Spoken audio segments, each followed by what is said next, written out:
Wallaggaa aanaa Jimmaa Arjootti waraanni murna bilisiginnaa nama nagaa tokko qottoon dugda rukutanii miidhaa hamaan ga'uun dhaga'ame.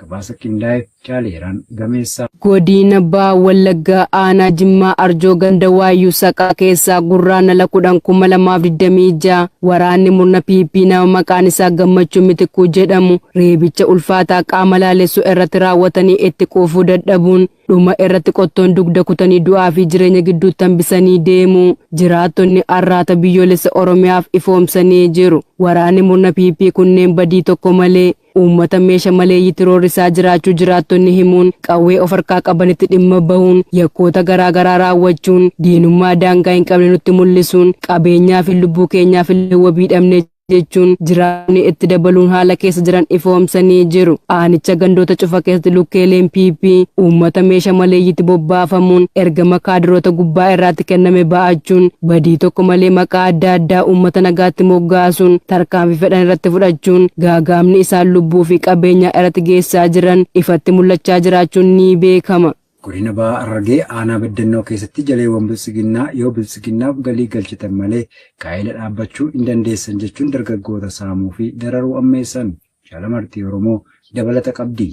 Godina Baha Harargee aanaa Beddannoo ganda Raamis jedhamu keessatti shiftoonni maafiyaa bilxiginnaa dargaggoota sirna gaa'ilaa geggeeffachuuf qophii irra jiraniin yoo qarshii 5,000 mootummaaf kaffaltan malee gaa'ila dhaabbachuu hin dandeessan jechuun saamichaan rakkisaa jiraachuu maddeen arraata biyyoolessa Oromiyaatti himan. Haaluma kanaan jiraataa gandichaa kan ta'e dargaggoo maqaan isaa Jamaal jedhamu guraandhala 9/2026 qarshii 5,000 murna bilxiginnaaf kaffalee bultii ijaarratee jiraachuu maddeen eeranii jiru. Ergamtoonni sirna nama nyaataa bilxiginnaa dantaa dhuunfaa isaanii guuttachuuf jecha uummata Oromoo irratti irra deddeebiin naga'ee seeraa tokko malee saamicha ulfaataa raawwachuu itti fufanii jiru. Godina Walloo irraa karaa Awaashniif Finfinnee deemaa turanitti aleellaa poolisoonni naannoo Affaar raawwatanii shamarreen tokko iji tokko yoo jaamu namoota danuu irrattis miidhaa qaamaa geessisuun ibsame.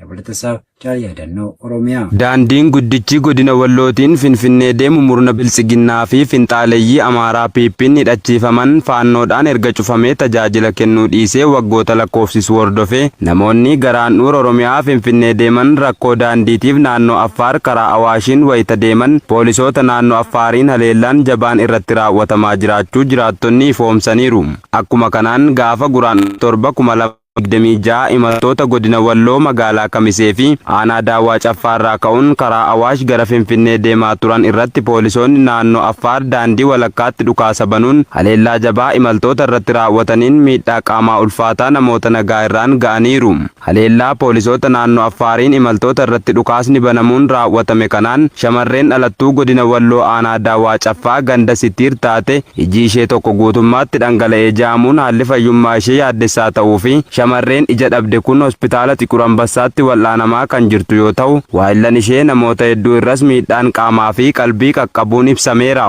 Daandiin guddichi godina Walloo irraan Finfinnee geessu kun cufamuun walqabatee Oromootni Walloo akkaataattiin gara handhuura Oromiyaa Finfinnee deeman dhabuun rakkachaa jiraachuu fi darbee wayita naannoo Affaar karaa Awaashiin deeman ammoo poolisoonni naannoo Affaar haleellaa irratti raawwachuu fi shamarran konkolaataa irraa buusanii akka barbaadanitti gareen gudeeddaa fi namoota harkaas maallaqa humnaa olii saamuun miidhaa fi qalbii irraan ga'aa jiraachuu imaltoonni dubbisne Oromiyaa Naashinaal Miidiyaaf gabaasanii jiru. Godina Jimmaatti kaabinoonni bilisiginnaa sodaa nageenyaa keessa galuun namoota hojiif godinaalee biroo irraa garas jiran shakkuu fi uummata nagaas leenjii milishummaaf dirqamaan ukkaamsaa jiraachuun himame. Gabaasa kanaaf Caalkennaa Sabaa. Odeessa arraata biyyoolessa Oromiyaa qaqqabeen PP'n sadarkaa godina Jimmaa aanaalee garaagaraa keessatti kaabinoonni bilisiginnaa sodaa guddaa keessa galuun milishoota aanota irraa hanga ganda hundaa keessatti argaman funaanuun leenjii galchaa kan jiranii fi namoota godinaalee Oromiyaa adda addaa keessa achi keessatti hojjettoota mootummaa fi dhaabbilee adda addaa keessa hojjetan akkasumas kanneen achi keessa jiraatan dabalatee namoota hojii humnaa hojjetan illee hordoffii taasisanii walga'ii baasu sun yaada irraa barbaadanii hidhuu fi doorsisa geggeessaa jiraachuu maddeen ibsaniiru. Yeroo muddamsuun empaayeratti jabaatee jiru kanatti waan qabanii gadhiisan wallaaluun qotee bultoota dirree waraanaaf qopheessaa jiraachuun milishoonni immoo jalaa baduu fi bakka biraatti baqataa kan jiran yoo ta'u, kanaan dura raayyaa ittisa biyyaa keessa namoota turan magaalotaa fi onoota hundaa keessa deemuun adamsaa akka jiranis maddeen dabaluun ifoomsaniiru.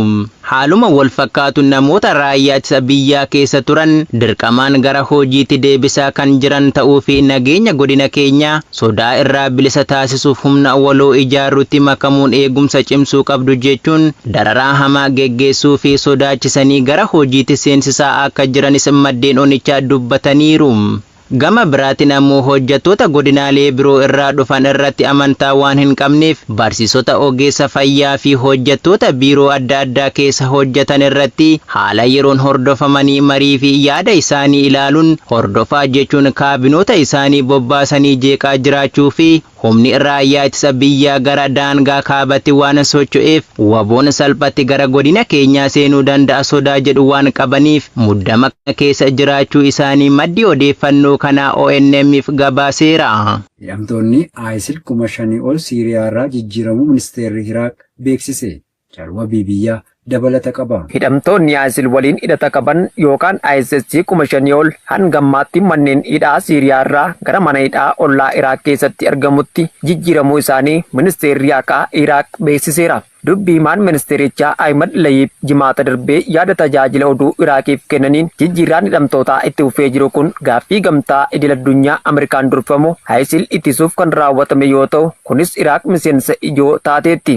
Yaada adda addaa yaa'ii nageenyaa Muunik cinatti kennaniin ministeerri dhimma alaa Iraaq Fuwaad Hussein lakkoofsa gadi aanaa kan kennan yoo ta'u, hidhamtoonni ISIL waliin hidhata qaban gara 3,000 ta'an jijjiiramuu isaanii Rooyitersiif himaniiru. Adeemsi kun itti fufee akka jiruu fi Baagdaad lammiilee isaanii jijjiiraman gara biyyaatti deebisuu irratti biyyoota adda addaa waliin mariisaa akka jirtu oduu kanaaf maniiru. Iraaq namoota kana dabarsuu furuuf gargaarsa maallaqaa dabalataa akka barbaaddu kan himan dhiyeenya kana sochiin ISIL Siiriyaa keessatti ol ka'uu ibsaniiru. Waraanni Ameerikaa hidhamtoota ISIL waliin hidhata qaban 1,000 lakkaa'aman manneen hidhaa fi bakka tursiisa kanaan duraa humnoota dimokiraatawaa Siiriyaa yookaan CDF Kurdootaan durfamu kaaba bahaa Siiriyaa keessatti gaggeeffaman irra geejjibaa ture. Jijjiirraan kun kan raawwatame yeroo to'annoon manneen hidhaa mootummaa Siiriyaatti kennametti yoo ta'u, Damaskoonis guutuu biyyattii ammallee waraana gara jabinaan booda gargar caccabdee jirtu irratti aangoo ishee mirkaneessuuf yeroo dhiibbaa gochaa jirtu gidduutti. Torban darban keessa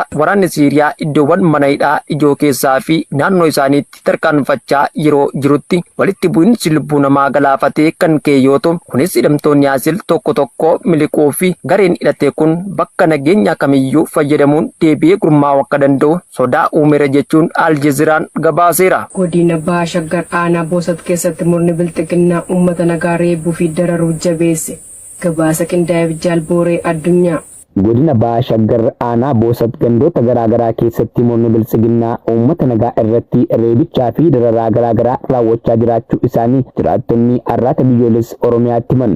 Gaafa guraan 13,2026 ganamarraa eegaluun ganda siifaa battee bakka addaa siifaa fi mooraa shaakkisaa bakka qubattoota murna maafiyaa PP kan ta'etti hidhattoonni naamusaa fi sirna dhabdummaan guutaman magaalaa Doonii irraa humna riphee jedhamu bobbaasuun uummata nagaa barii tokko malee waboo deeggaruun akkasumas tumsitanii lolchiisaa jirtuttiin jechuun waan isaan quba hin qabneen dargaggoo fi shamarran maqaa sobaa itti maxxansuun reebaa akka turan jiraattonni naannichaa ONN'tti himuun qabeenya uummataas gubanii barbadeessaa akka jiran jiraattonni eeranii jiru. Bifuma wal fakkaatuun ganda Saaraa Faraddaa bakka addaa dhokachoo jedhamutti murni bilchiginnaa lola wabootiin shororkaa'ee jiru sababa tokko malee uummata gandichaatiin waboo tumsitanii nu lolchiisaa jirtuttiin jechuun gocha sobaa uummata irratti tuulanii akka isaan qabeenyaa fi meeshaa isaanii gatanii libbatarraa guutummaan guututti akka godaanan dirqamsiifamuu isaanii dubbatu. Jiraattonni kun guutummaatti qonnaan bultoota yommuu ta'an bakka qubatan illee dhabuun yaaddoo fi dararaa hamaa keessa jiraachuu isaanii maddeen garaagaraa naannicha irraa arganne addeessanii jiru. Humni bilchiginnaa lola waboon Oromiyaa mara keessatti gaggeessaa jiru hordofee shororkaa keessa galuun uummata Oromoo cufa akka wabootti ilaaluun buqqaatii fi dararaa garaagaraa irratti raawwachaa akka jiran ifatti mul'achaa kan jirudha. Akkasumas godinichumaa aana dugdaa naannawaa magaalaa Maqii keessatti uummata nagaa irratti meeshaalee waraanaa guddaa kanneen akka dishqaa fi zuuriddamii sadii dhukaasuun nageenya uummataa jeeqaa akka jiran jiraattonni magaalichaa dabaluun ONM'tti himaniiru. Godina Jimmaa aanaa Sakkaa Coqorsaa keessatti jaleewwan bilxiginnaa akka hawaasni oomisha bunaa gabaaf dhiyeessanii hin daldalanne ugguruun himame. Jaalbilisee sabaa waan qindeeffatte qabdi. Godina Jimmaa aanaa Sakkaa Coqorsaa guutummaa keessatti jaleewwan bilisiginnaa kanneen garaa isaanii furdifachuuf jiraatan oomisha bunaa hawaasni jiruu fi jireenya isaa ittiin geggeeffatu yoo daldaltoota dhuunfaatti jumlaan gurgurtan malee akka isiniif ta'utti gabaaf dhiyeessanii hin daldalatan jechuun ugguranii galii fooyya'aa akka hin arganne gochaa jiraachuun barame. Akka maddeen himanitti milishoonni bilisiginnaa uummata Oromoo dararuuf bobbaafaman oomisha bunaa uummanni daldalachuuf qabatee gara magaalaa imalu daandii irratti eeganii qabuun akka isaan daldaltoota dhuunfaatti geessanii gatii gadi bu'aan gurguratan taasisuun ofii isaaniitiif ammoo daldaltoota kanneen faana waliif galuun qarshii irraa fudhachaa jiraachuu himaniiru. Dabalataanis odeessi keessoo PP aanicha irraa arganne akka addeessutti armaan duras maqaa daldala seeraan alaati jedhuun oomishni bunaa hawaasa aanichaa irraa funaaname qarshii miliyoona 2.5tti gurguramuun galii murna bilisiginnaa ta'ee jiraachuun beekameera. Godina Horroo Guduruu Wallaggaa aanaa Amuruu keessatti waraanni bilxiginnaa maqaa deeggartoota waraana bilisummaa Oromooti jedhuun hawaasa nagaa dararaa jiraachuun himame. Dabalata isaaf Jaalamansiis Kaayyoo. Godina Horroo Guduruu Wallaggaa aanaa Amuruu ganda Nafuroo keessatti gurraandhala 12/2026 loltoonni sirna nama nyaataa bilisiginnaa maqaa ijoollee keessantuu hidhatee bosona keessaa nu lolaa jira jedhuun maatii qabsaa'otaa kanneen maqaan isaanii Baabbii Bayyanaa, Dassaalee Warquu fi Galataa Waliiqaa jedhaman maatii isaanii cufa waliin erga buqqaasanii booda hanga oduun kun darbaa jirutti mana isaanii marsanii eegaa jiraachuun ifoomeera. Haaluma wal fakkaatuun aanichuma ganda Nafuroo keessatti hawaasa nagaa badii tokko malee qabeenya maatii qabsaa'otaa obbo Dassaalee Bayyanaa Amijii 2 tilmaaman qarshii 100,000 fi 30,000 kan ta'u yoo saaman obbo Fiqaaduu Garbii jalaa hoolota 10 qarshii 100,000 olitti kan tilmaamaman dirqiin saamanii deemu jiraattonni gandichaa arraata biyyoolessa Oromiyaatti himaniiru. Akka jiraattonni gandichaa Oromiyaa Naashinaal Miidiyaaf himanitti namoonni kun tuttuqaa fi deeggarsa dhaaba siyaasaa kamiyyuu akka hin qabnee fi sababa Oromummaa isaaniif mirga jiraachuu fi horachuun isaanii sirbamee ari'amuu fi saamichi irratti raawwachaa jiraachuu himanii osoo isaan ijoolleen keenya umurii 18 olii itti gaafatamummaa keenya jalaa ba'aniiru jedhanii waxwaatanii waraanni bilisiginnaa gara jabinaa fi hammeenyummaan guutame saamuu eeraniiru. Afaaniin akka waan Oromoof bu'aa buusutti himatus hojiin isaa immoo qabataman lafa irra kan hin jirre murni garboonfataan impaayera Itoophiyaa saboota impaayeratti abbaa irrumaa isaan hacuucee bulchuuf jaleewwan isaa hunda gubbaan gagadiitti bubbaasee maqaa adda addaan jechuun hawaasa hidhuu, saamuu, reebuu, ajjeesuu fi dararaa ulfaataa irratti raawwachaa jiraachuun ni beekama. Godina Bahaa Wallaggaa aanaa Waayyoo Tuqaa fi Diggaatti saamichi ergamtoota bilxiginnaan hawaasa irratti raawwatamu jabaatee itti fufe. Guutuu gabaasichaaf Jaalfalmataa Lammii. Godina Bahaa Wallaggaa aanaa Waayyoo Tuqaa ganda gaara hudhaa irraa hattoonni maqaa nagaa dha'achuun hawaasa irratti bobba'an gaafa guraandhala 10/2026 mana gandaa ijaarra jechuun qarshii 2,200 uummata irraa fuudhaa turuun maddeen irraata biyyoolessa Oromiyaatti himan. Waraanni bilisummaa Oromoo gandicha keessaa lukkeelee sirnichaa ari'ee baasuu hordofee jala deemtonni bilisiginnaa isintu waamee gubsiise jechuun hawaasa irratti saamicha kana kan raawwataa jiran ta'uun baramee jira. Oduma wal fakkaatuun godinuma kana aanaa Diggaa ganda madda jaalalaa jedhamu keessaa gaafa guraandhala 9/2026 irraa eegaluun maqaa nyaata milishaa jedhu sababeeffachuun jiraattota irraa humnaan midhaan hanga fedhanitti murteessanii saamaa jiraachuun maddeen irraata biyyoolessa Oromiyaa feeranii jiru. Kana malees jaleewwan bilisiginnaa gubbaa hanga gadiitti bobba'uun saamicha irratti wal qindeessan guraandhala 9 kana shamarree Ayyaantuu Ahimed jedhamturraan faaya mormaa kutanii fudhachuu fi ajajaan milishaa bilisiginnaa Mahammad Yusuf jedhamu nama adda durummaan dararaa hawaasa irratti raawwataa jiru ta'uun baramee jira. Ergamtoonni bilisiginnaa faayidaa dhuunfaa isaanii qofaaf bitamuun waa'een dantaa saba irraa dhalatanii dhimma tokko illee dhabanii qarshii guyyaa tokko illee nama hin oolchineen hawaasa nagaatti afaan qawwee garagalfachuun saamicha irraa eegalee hanga ajjeechaatti dararaa ulfaataa gaggeessaa jiraachuun ni beekama. US fi Awurooppaa walitti dhufeenya Atlaantik qaxxaamuraa suphuu fi deebisanii dammaqsuu qabu jedhe bulchaan Jarmanii Meerz. Jaalsabaaf waa gaarii dabalata qaba. Chaansilarri Jaarman Frederick Merz Ameerikaa fi Awurooppaan amantaa Atlaantik qaxxaamure waliin suphuu fi deebisanii akka jiraachisan yaa'ii nageenyaa Muunik irratti haasaa taasisaniin gaafataniiru. Merz jimaata kaleessaa walgahii waggaa namoota nageenya addunyaa olaanoo ta'an irratti waamicha tokkummaa dhiyeessuun kan jalqaban yoo ta'u, Waashingiten gahee dhaabbata waliigaltee Atlaantik kaabaa yookaan neetoo keessatti qabdu irraas fayyadamti jechuun falmanii jiru. Ibsi kun yaada itti aanaan pirezidaantii Ameerikaa J.D. Vance bara darbe dubbataniin kan wal faallaa ta'e yoo ta'u, isaanis erga aangoo qabatanii torban muraasa booda saganticha irratti argamuun hooggantoota Awurooppaa waadaa maallaqaa neetoof galan adabuu fi haala dimokiraasii ardii kanaa qeeqanii jiru. Mee dhugaa mijataa hin taane irraan jalqabaa Awurooppaa fi Ameerikaa gidduutti wal qoqqoodinsi gadi fagoon banameera jedhan Merz.